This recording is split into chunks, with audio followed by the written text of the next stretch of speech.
आज वांग्याची अशी काहीतरी जादू करायची आहे की भाजी बघून मला वांगा आवडत नाही असं म्हणणाऱ्यांनीही पुढे सरकले पाहिजे।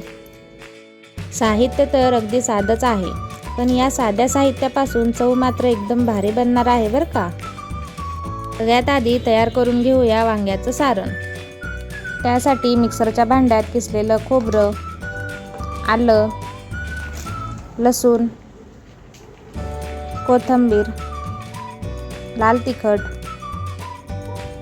काळं तिखट, धनेपूड, चवीनुसार मीठ, थोडीशी हळद आणि आता यामध्ये शेंगदाण्याचा कूट हा घातल्याशिवाय माझं भरलं वांग म्हणजे बिना चार्जिंगचा मोबाईल।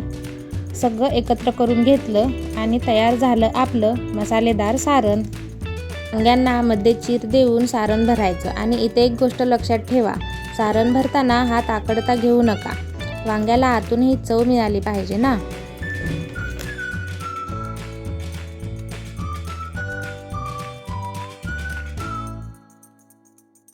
सगळी वांगी भरून झाली। आता पाहूया आपल्या कढईत काय जादू होते।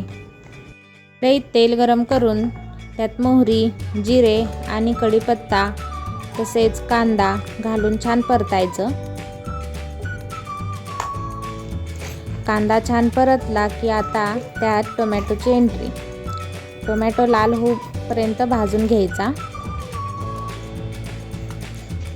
आता कढईत उतरली आपली भरली वांगी, अगदी अलगद, कारण एवढ्या प्रेमाने सारण भरले ते बाहेर पडून जाता कामा नये। आता कढईवर झाकण फक्त 5 मिनिट। झाकण उघडलं आणि आता फक्त सुगंध येतोय का ते तपासायचं।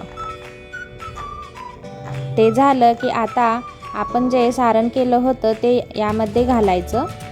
मिक्स करून त्यामध्ये थोडंसं पाणी घालून वांगी व्यवस्थित शिजवून घ्यायची।